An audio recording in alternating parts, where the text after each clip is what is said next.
اهدنا الصراط المستقيم. Bismillahirrahmanirrahim. Assalamualaikum warahmatullahi wabarakatuh.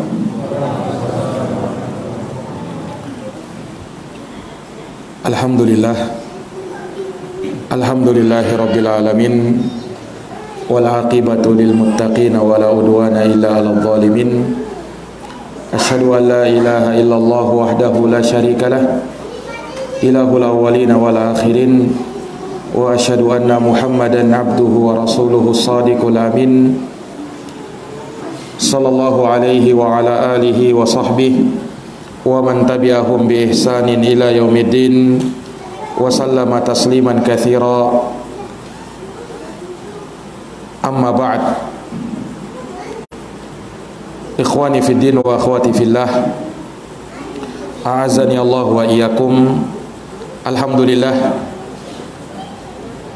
pada malam hari ini dengan taufik dari Allah Subhanahu wa taala kembali kita dapat melanjutkan pembahasan kita dari kitab Tauhid alladhi huwa haqqullahi 'alal 'abid, karya Syekhul Islam Al-Mujaddidul Imam Muhammad bin Abdul Wahhab An-Najdi rahimahullahu taala, di mana kita masih dalam bab la yuthbahu lillahi bimakanin yuthbahu fihi li ghairillah. Bab tidak boleh menyembelih untuk Allah di suatu tempat yang mana di tempat itu dilakukan penyembelihan kepada selain Allah. Bab tidak boleh menyembelih untuk Allah namun dilakukan di suatu tempat yang mana di tempat itu dilakukan penyembahan atau penyembelihan untuk selain Allah. Telah kita jelaskan makna dari bab ini, ya, di mana larangan ini bermakna menyerupai orang-orang kafir, sekalipun ibadah yang kita lakukan lillahi ta'ala, tetapi tatkala dilakukan di tempat-tempat kesyirikan maka ada bentuk menyerupai orang kafir di dalam hal tersebut. Dan tasyabbuh bil kuffar, menyerupai orang-orang kafir, itu diharamkan di dalam agama kita. Demikian pula terkait dengan saddud dari'ah, menutup pintu yang bisa mengarah kepada syirik akbar, syirik yang besar. Nah, maka perbuatan ini terkadang bisa mengantarkan seseorang untuk melakukan kemusyrikan.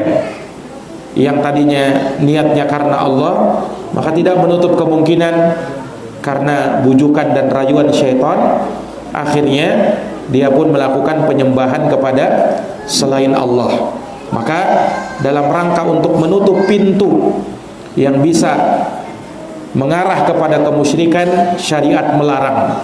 Tidak boleh menyembelih untuk Allah ketika dilakukan di tempat yang mana di tempat itu ada penyembelihan kepada selain Allah. Nah, di dalam bab ini beliau membawakan satu ayat, yaitu firman Allah Subhanahu wa taala di dalam surat At-Taubah ayat 108. Kata beliau, wa qaulullahi ta'ala la taqum fihi abada, al-ayah. Dan firman Allah taala, la taqum fihi abada, janganlah kamu berdiri salat di dalamnya, yaitu di dalam masjid itu, selama-lamanya. Nah, ini ayat diturunkan kepada Nabi sallallahu alaihi wasallam, di mana Allah melarang nabinya untuk salat di suatu masjid.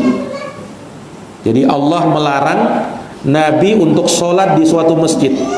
Masjid apa yang dimaksud? Kata para ulama, masjid yang dimaksud di mana Allah melarang Nabi salat di masjid itu dikenal dengan Masjid Ad-Dirar.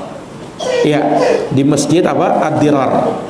Jadi ada di masa Nabi sallallahu alaihi wasallam ya, dikenal dengan Masjid Ad-Dirar.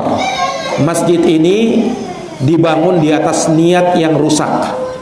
Yang membangunnya adalah orang-orang munafik, bukan orang-orang muslim. Ya, makanya di ayat sebelumnya Allah Subhanahu wa taala berfirman menjelaskan tentang Masjid Dirar ini. Kata Allah, "Walladzina ittakhadhu masjidan dirara wa kufra wa tafriqa bainal mu'minina wa irsada liman haraballaha wa rasulahu." Surat At-Taubah ayat 107. Dan orang-orang, yakni munafik, kaum munafikin yang mereka menjadikan masjid atau mendirikan suatu masjid. Masjid apa? Diraran. Ini mereka membangun masjid untuk menimbulkan mara bahaya, menimbulkan bencana kepada orang-orang beriman. Wa kufra, dan juga untuk kekufuran kepada Allah. Wa tafriqa, dan untuk memecah belah kaum mukminin bainal mukminin. Wa irsadan liman haraballahu wa rasulah, dan untuk menunggu kedatangan orang-orang yang memerangi Allah dan Rasulnya. Nah, ini orang-orang munafikin. Jadi ketika Nabi sallallahu alaihi wasallam berhijrah ke Madinah, ya, dan ketika itu kaum muslimin kuat di kota Madinah, maka orang-orang kafir sebagian mereka menjadi orang-orang munafik. Ketika mereka menampakkan keislamannya, tetapi pada hakikatnya mereka adalah orang yang kafir. Mereka sembunyikan kekafiran mereka. Nah, ya tentu saja mereka berusaha menampakkan keislamannya. Iya, dalam keadaan mereka tidak suka dengan itu. Dalam keadaan mereka benci dengan hal tersebut. Tetapi karena ingin supaya selamat, ya, dari kaum muslimin, maka mereka pun melakukan perbuatan itu. Nah, supaya mereka bisa melancarkan serangan-serangannya kepada Nabi dan para sahabat, dan supaya tersembunyi tidak diketahui oleh kaum mukminin ketika itu, maka mereka pun mendirikan Masjid Dirar ini. Jadi mereka mendirikan Masjid Dirar bukan untuk beribadah kepada Allah, tetapi mereka bertujuan dengan tujuan yang rusak. Allah jelaskan di dalam ayat tadi, tujuan mereka membangun Masjid Dirar yang pertama untuk memberikan mara bahaya kepada kaum mukminin. Karena sewaktu Nabi hijrah, masjid pertama yang dibangun adalah masjid apa? Hah? Siapa yang tahu? Ketika Nabi hijrah ke Madinah, masjid pertama yang dibangun masjidnya masjid apa namanya? Hah? Masjid Quba. Sebelum Nabi membangun masjidnya yang nanti dikenal dengan Masjidun Nabawi, Nabi membangun masjid apa? Nabi membangun Masjid Quba. Ya, itulah masjid pertama yang dibangun oleh Nabi sallallahu alaihi wasallam ketika hijrah ke Madinah. Ya. Nah, karena kaum muslimin pada waktu itu berkumpul di Masjid Quba, tentunya orang-orang munafikin tidak leluasa untuk apa? Untuk menyerang kaum mukminin secara sembunyi-sembunyi. Maka mereka pun berinisiatif membangun masjid yang lain untuk markas mereka. Iya. Jadi mereka nampakkan, oh ini masjid juga. Nah, ini juga masjid kaum mukminin. Padahal itu masjidnya orang-orang munafikin. Mereka bukan beribadah di dalamnya, tetapi membuat makar, tipu daya kepada kaum mukminin. Dan juga mereka bertujuan untuk menghidupkan kekufuran mereka kepada Allah. Nah, ya karena mereka pada hakikatnya adalah orang-orang kafir, namun mereka berpura-pura menjadi orang muslim. Dan juga di antara tujuan mereka untuk memecah belah orang-orang yang beriman. Iya, dipecah belah orang-orang yang beriman. Karena apa? Ketika dibangun masjid yang lain, akhirnya yang tadinya kaum muslimin berada di Masjid Quba saja, beribadah di sana, akhirnya mereka ingin supaya ada masjid lain. Akhirnya kaum muslimin pun tercerai-berai di situ.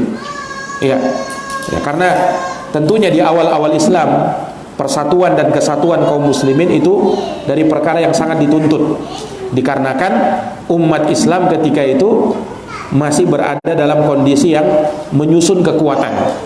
Nah, sehingga ketika kaum muslimin berpencar, bercerai-berai, ya, nah ini dari perkara yang bisa mengakibatkan mereka terpecah belah karena itu. Nah, kemudian juga mereka membangun Masjid Dirar itu, ya, mereka ingin menunggu, ya, menunggu orang-orang yang nanti bisa memerangi Allah dan Rasulnya, memerangi Nabi dan para sahabat. Ya, karena ketika itu kaum muslimin kuat dan banyak penduduk Madinah beriman kepada Nabi, ya, maka terbentuklah negara Islam di kota Madinah pada waktu itu. Sehingga kaum muslimin kuat di sana. Orang munafik, ya, akhirnya mereka menunggu kira-kira siapa yang bisa menyerang kaum muslimin nantinya. Nah, untuk itu kita bangun aja markas kita sendiri. Nanti kalau pada waktunya, pada saatnya, ya, kita akan tampakkan kekafiran kita kepada mereka. Ini orang-orang munafikin.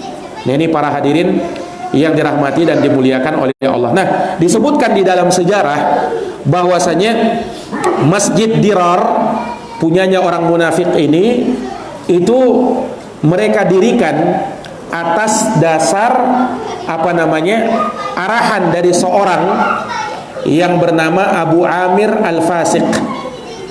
Namanya Abu Amir kunyahnya. Nah, yang mana orang ini dulunya bernama Abu Amir Ar-Rahib. Abu Amir Ar-Rahib. Ini orang ini dulunya ahli ibadah. Dia sering membaca kitab-kitab terdahulu dari kitab Samawiyah di masa jahiliyah. Nah, sehingga dengan itu dia pun rajin beribadah dan orang-orang mengagungkan dia, menganggap dia orang alim, orang berilmu. Naam. Ya, tapi ternyata orang ini adalah orang yang ingin menampakkan, ya, ibadahnya bukan karena Allah tetapi riya kepada manusia. Makanya ketika Nabi berhijrah ke Madinah, ya, maka muncullah hasad dari Abu Amir Ar-Rahib ini. Nah, dan dia tidak mau mengikuti Nabi, ingkar kepada Nabi, benci kepada Rasulullah sallallahu alaihi wasallam. Maka Nabi menamakannya dengan Abu Amir Al-Fasiq, seorang yang fasik. Kenapa? Karena dia tidak mau mentaati Allah dan Rasulnya. Dia keluar dari ketaatan kepada Allah dan Rasulnya, ingkar kepada Nabi sallallahu alaihi wasallam. Maka akhirnya dia pun pergi ke negeri Syam. Dia pergi ke negeri Syam, ya, dia tidak mau bergabung dengan Nabi. Nah, dengan Abu Amir Al-Fasiq inilah orang-orang munafik melakukan surat menyurat. Ya, karena ketika itu yang bisa dilakukan oleh manusia, ya, untuk dapat informasi dari kejauhan itu dengan surat menyurat. Ya, maka orang-orang munafik kirim surat kepada Abu Amir Al-Fasiq. Apa kiranya yang bagus dilakukan?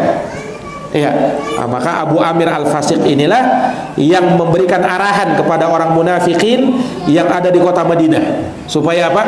Membangun Masjid Dirar. Nah, jadi atas usulan orang ini. Nah, yang mana di masjid itu kalian buat makar. Kalian buat apa? Rencana-rencana jahat untuk kaum muslimin dan Rasulullah sallallahu alaihi wasallam. Iya, maka mulailah mereka membangun dan akhirnya terbangun Masjid Dirar ini, ya. Dan di situ mereka mulai menampakkan membuat makar di Masjid Dirar tersebut. Naam. Dan mereka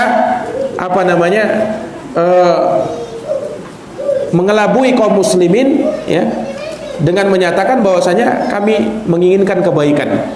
Makanya Allah sebutkan, ya, sumpah mereka, kata mereka apa, orang-orang munafikin, wala yahlifunna in aradna illal husna. Dan sungguh mereka orang munafik itu bersumpah bahwa kami tidak menginginkan kecuali kebaikan. Ini orang-orang munafikin. Nah, dan ini sunnahnya orang-orang munafik. Mereka apa? Biasa berdusta walaupun dalam hal bersumpah. Cirinya orang munafik, ketika mereka sumpah, sumpahnya dusta demi Allah katanya, padahal dia berdusta. Nah, ini ikhwani fiddin, a'azani Allahu wa iyyakum. Iya, maka Allah Subhanahu wa taala nampakkan kedustaan mereka itu.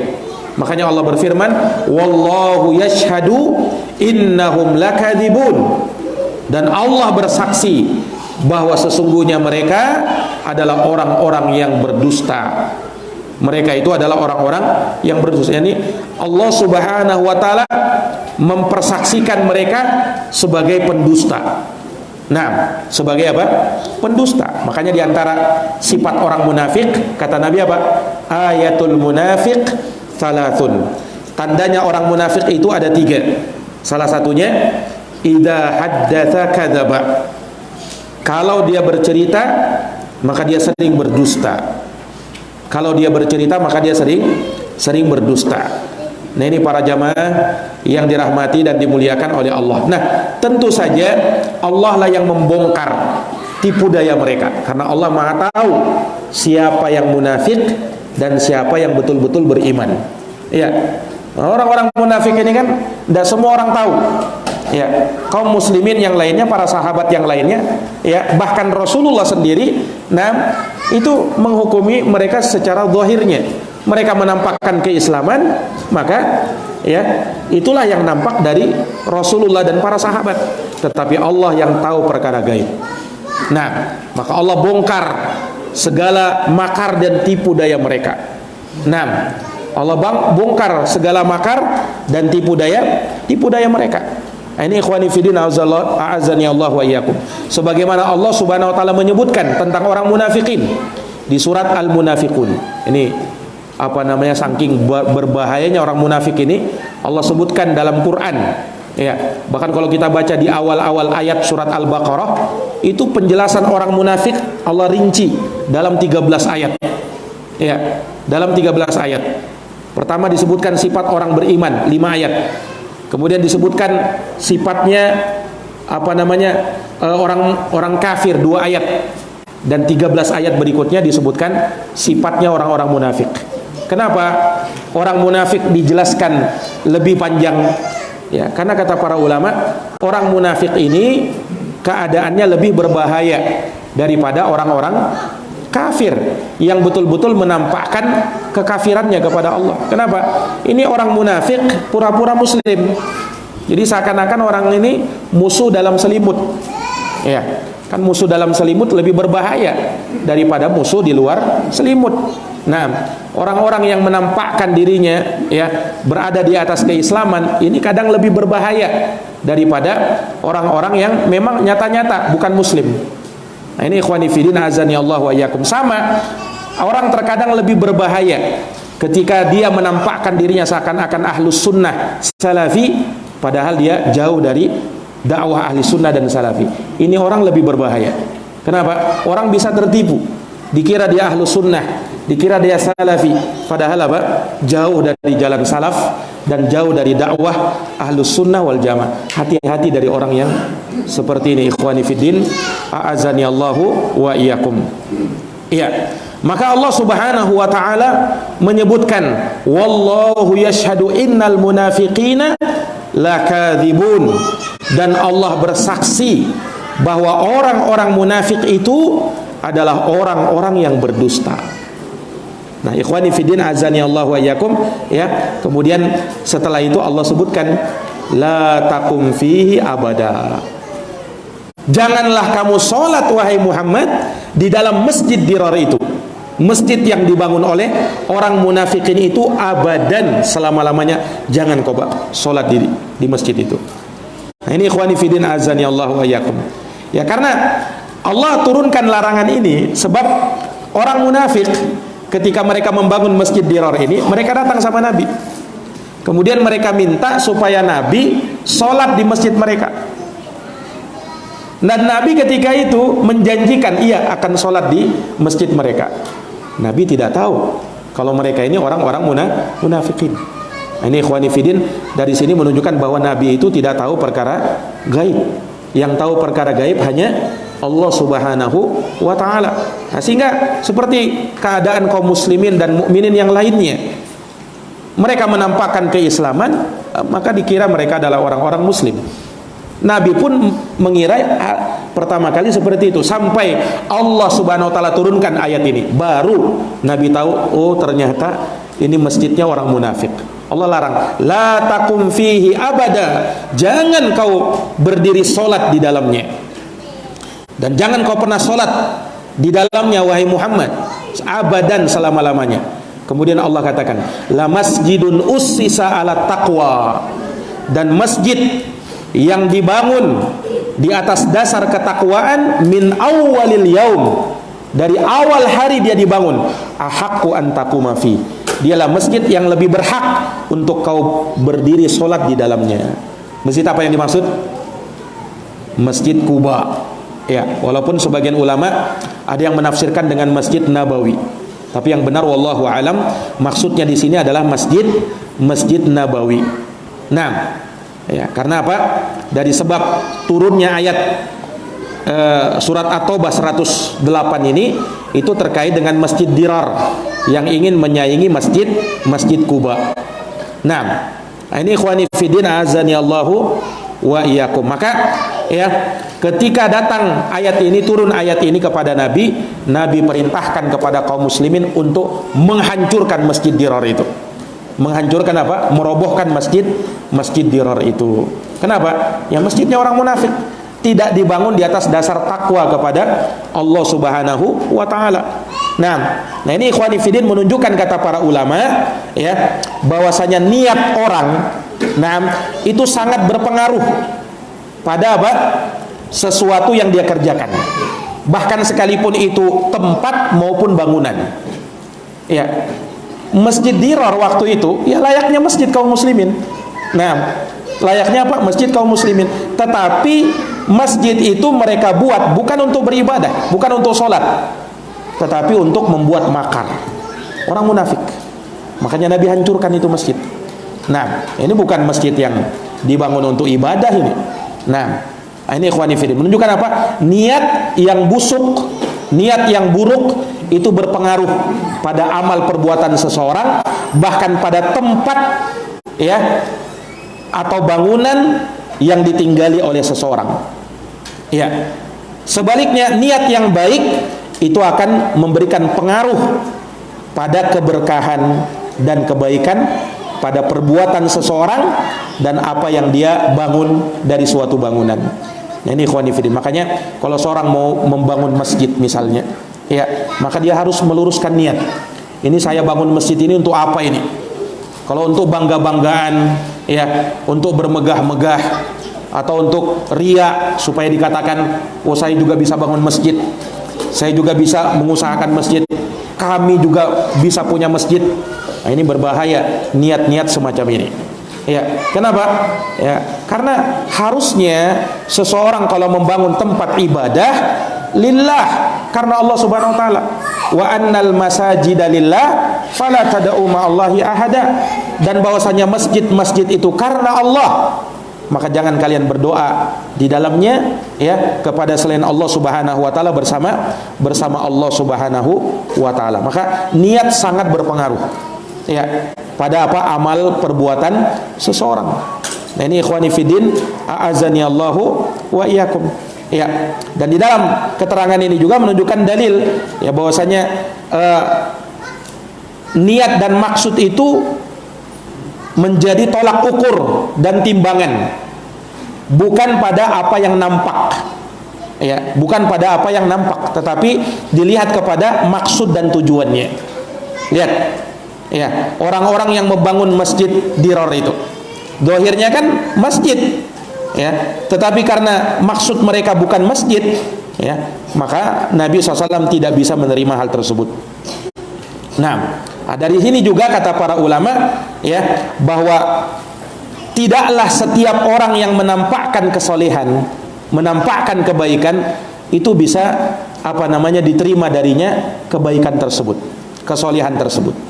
Ingat ikhwani fiddin, Ini hukum asalnya, artinya bukan kita ketika ada orang menampakkan kebaikan kita langsung suudzon, tidak, bukan begitu maksudnya.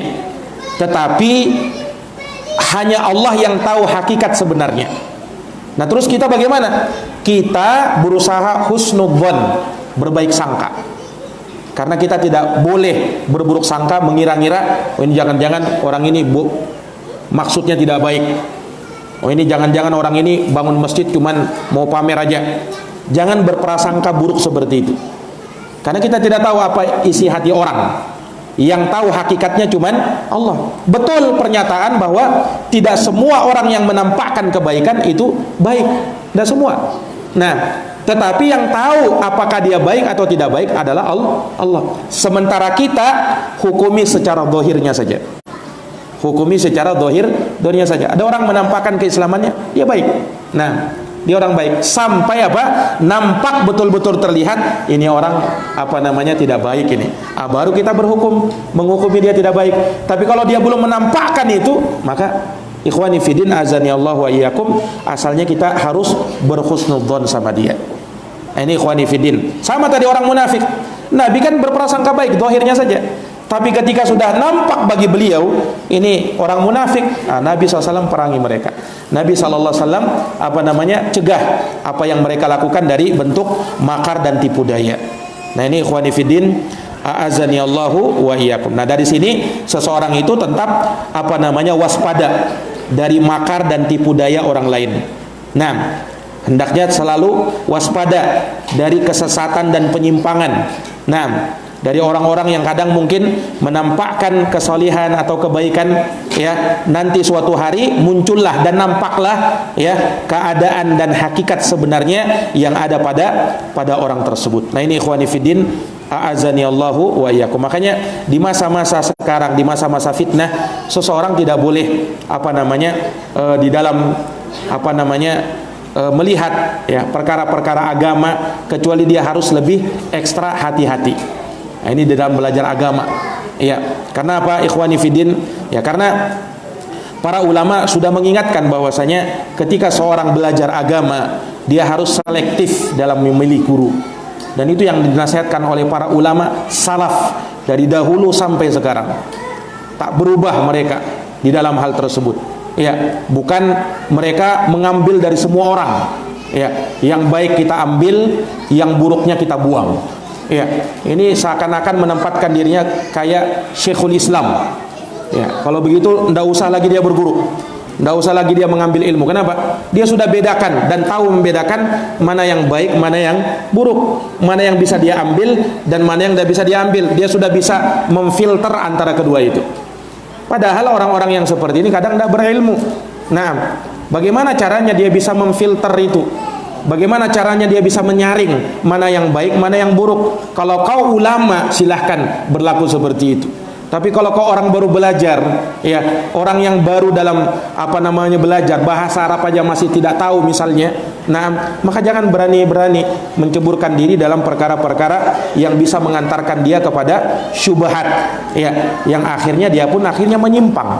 Wal iyadu billah. Nah ini ikhwani fiddin a'azani Allahu wa iyyakum. Makanya ya berhati-hatilah seseorang di dalam menjalankan agamanya, jangan sampai ya ada orang-orang yang dia menampakkan dirinya seolah-olah berada di atas jalan kebenaran, padahal dia adalah orang-orang yang berada di atas jalan kebatilan. Apalagi kalau sudah nampak bagi kita orang ini berada di atas jalan kebatilan, maka jauhi dia.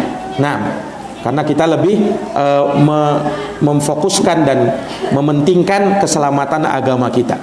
Ya, ini ikhwani fiddin. Sama kalau kita melihat di media sosial, ikhwani fiddin. Antum terkadang buka media sosial, ya kan? Ada tulisan, ada artikel, ada mungkin ceramah YouTube, ya, di YouTube. Maka jangan memberanikan diri untuk mendengar atau membaca hal-hal yang belum jelas. Nah, kita belum tahu ini dari sunnah atau bukan. Kemudian kita pun berani membacanya, berani mendengarkannya. Bisa jadi syubhat datang. Kemudian hal tersebut sulit untuk kita tolak. Nah, Itu ucapannya para ulama. Imam Az-Zahabi rahimahullahu taala, beliau mengingatkan, innal quluba dha'ifa wasyubaha khattafa. Ini jangan dianggap remeh. Sesungguhnya hati itu lemah, kata beliau, syubhat itu menyambar-nyambar. Ada sebagian orang meremehkan perkataan Imam Az-Zahabi ini. Nah, sehingga apa? Sehingga dia jadikan ini sebagai bentuk perkara-perkara yang berlebih-lebihan dan seterusnya. Padahal itu nasihat dari alim ulama untuk kita menjaga agama kita. Terlebih di akhir zaman seperti ini yang tentu saja penyimpangan lebih banyak daripada orang-orang yang berada di atas jalan yang lurus. Nah, ini ikhwani fiddin, a'azani Allahu wa iyyakum. Baik. Maka di dalam keterangan ini sekali lagi terdapat tanbih bagi kaum muslimin untuk berhati-hati di setiap zaman, di setiap tempat dari kesesatan yang ada. Ya. Nah, sebagaimana Allah sendiri melarang Nabi, ya. Baik, ikhwani fiddin, kalau misalnya Nabi sallallahu alaihi wasallam salat di masjid orang munafik tadi, beliau kan Nabi kan, artinya untuk terpengaruh dengan orang-orang munafik itu sangat kecil, ya kan? Karena beliau Nabi terbimbing di atas hidayah dan petunjuk Allah, ya kan? Artinya Nabi SAW, ya, ketika misalnya sholat di masjid itu, ya, itu sangat kecil kemungkinan Nabi akan nanti terpengaruh atau bagaimana. Bersamaan dengan itu Allah tetap larang nabinya. Bayangkan, Allah tetap melarang Nabi. Kenapa? Ya karena kalau Nabi sholat di situ bisa menimbulkan fitnah. Ini masalahnya. Jadi bukan kedudukan beliau, tidak mungkin Nabi itu terpengaruh, tidak mungkin Nabi itu, kenapa beliau itu sudah, tidak mungkin. Lihat, Allah tetap melarang, la takum fihi abada. Jangan kau berdiri sholat di dalamnya selama-lamanya. Kenapa? Bisa menimbulkan fitnah. Nah, orang-orang akhirnya kaum muslimin yang lainnya ikut, ya kan? Oh, itu masjid juga, ayo kita sholat rame-rame di sana. Akhirnya yang tidak tahu menahu, ya ikut ke dalamnya, akhirnya menyimpang. Ini yang dikhawatirkan. Nah, ini ikhwani fiddin, azani Allahu wa iyyakum. Jadi ini pelajaran yang sangat berharga bagi kita, ya, di dalam beragama. Nah, ikhwani fiddin, azani Allahu wa iyyakum. Nah, maka Allah Subhanahu wa taala, ya, melarang nabinya untuk sholat di dalamnya. Bahkan Allah katakan abadan, selama-lamanya. Ya, kenapa? Ini sebagai isyarat bahwa masjid ini selama-lamanya tetap di atas kemunafikan, tidak bisa dimaafkan dia. Maka jalan satu-satunya apa? Dirobohkan, dihancurkan. Itu jalan satu-satunya. Nah, ini ikhwani fiddin, azani Allahu wa iyyakum. Baru setelahnya Allah memuji Masjid Quba yang dibangun di atas dasar takwa kepada Allah Subhanahu wa taala. Ya kan? La masjidun ussisa ala taqwa. Dan sungguh masjid yang dibangun di atas dasar ketakwaan kepada Allah, ahaqqu an taquma fi. Dialah masjid yang lebih berhak untuk kamu berdiri sholat di dalamnya. Inilah Masjid Quba. Dan di dalam keterangan ini terdapat dalil akan keutamaan masjid apa? Masjid Quba. Nah, dan memang Masjid Quba itu dari masjid yang utama. Ya, bahkan Nabi Shallallahu Alaihi Wasallam menyebutkan orang yang sholat di Masjid Quba ka umrah, pahalanya seperti umrah. Nah, pahalanya seperti umrah. Makanya kalau orang yang umrah, misalnya dia jalan ke Madinah, maka hendaknya dia menyempatkan diri untuk sholat di Masjid Quba. Nah, ya, Masjid Quba itu tidak tapi jauh dengan Masjid Nabawi. Dahulu Nabi SAW itu berjalan, ya, dari Masjid Nabawi menuju Masjid Quba. Ya, mungkin beberapa kilometer saja. Nah, 1 kilometer atau lebih sedikit. Iya. Dan di masa sekarang pun bisa ditempuh dengan jalan kaki, ya. Kalau naik bis beberapa menit, sampai di Masjid Quba. Dan biasanya kalau seorang yang umrah itu biasanya dibawa ke Masjid Quba. Nah, di Masjid Quba. Dan alhamdulillah di Masjid Quba sekarang itu, ya, di sana terdapat imam dan khatib ahli sunnah wal jamaah, Syekh Sulaiman Ar-Ruhaili hafizahullahu taala. Beliau yang menjadi imam dan sekaligus khatib di Masjid Quba itu. Beliau dai ahli sunnah, berapa kali datang ke Indonesia ini. Nah, ikhwani fiddin, a'azani Allahu wa iyyakum. Baik. Maka Allah Subhanahu wa taala ya ketika menyebutkan keburukan Masjid Dirar ketika itu, Allah Subhanahu wa taala memuji Masjid Quba yang memang dibangun di atas dasar takwa kepada Allah Subhanahu wa taala. Ini menunjukkan bahwasanya seseorang ketika mau membangun tempat ibadah, maka luruskan niatmu ya. Dan dasarnya karena apa? Karena Allah Subhanahu wa taala dan untuk menegakkan ketakwaan kepada Allah Subhanahu wa taala. Baik, perhatikan di sini. Allah berfirman bahwa masjid yang dibangun di atas dasar takwa itu lebih utama, lebih berhak untuk kau berdiri atau sholat di dalamnya ketimbang masjid di Dirar. Masjid Quba lebih berhak, lebih utama untuk kau sholat di dalamnya daripada masjid Dirar. Paham maksudnya ini? Nah, jangan dipahami, oh berarti masjid Dirar juga utama. Karena yang lebih utama apa? Masjid Quba. Nah, itu kan apa namanya konsekuensi dari bahasa ya. Pada sebagian pengucapan ya kan. Bahwasanya kalau dikatakan misalnya ini lebih utama daripada ini. Ini lebih utama daripada ini. Maksudnya apa? Sama-sama utama kan? Tetapi yang ini jauh lebih utama. Nah, di sini Allah membandingkan Masjid Quba dengan Masjid Dirar, bahwa Masjid Quba lebih berhak, lebih utama kau sholat di dalamnya, bukan menunjukkan bahwa Masjid Dirar juga utama, tidak. Paham ini? Iya. Karena Allah Subhanahu wa taala ingin menjelaskan bahwasanya dan ingin menekankan sebenarnya, ingin menekankan Masjid Quba itulah yang kamu berhak untuk sholat di dalamnya, itu yang lebih utama kamu sholat di dalamnya. Tetapi sholat di Masjid Dirar sama sekali tidak ada keutamaannya, tidak boleh malah, tidak boleh malah. Paham ini? Sama ketika Allah menyebutkan dalam surat Al-Furqan ayat 24, ashabul jannati yawma idin khairun mustaqarra wa ahsanu maqila. Kata Allah, penghuni surga pada hari kiamat lebih baik tempat tinggalnya dan lebih bagus tempat istirahatnya daripada apa? Penduduk neraka. Apakah kita katakan berarti penduduk neraka bagus juga tempat tinggalnya atau bagus juga tempat istirahatnya? Kan tidak. Nah, ini isim tafdil seperti ini bukan maknanya kebalikannya, berarti yang lain juga utama saja, hanya penghuni surga jauh lebih utama. Sama ketika Allah mengatakan i'dilu huwa aqrabu littaqwa. Kata Allah apa? Berlaku adillah, karena keadilan itu lebih dekat dengan ketakwaan. Apakah orang yang zalim berarti takwa juga? Enggak kan? Adil itu yaitu ketakwaan. Nah, ini ikhwani fillah. Jadi tidak dipahami seperti itu. Baik. Nah, kemudian Allah memuji orang-orang yang berada di Masjid Quba. Kata Allah apa?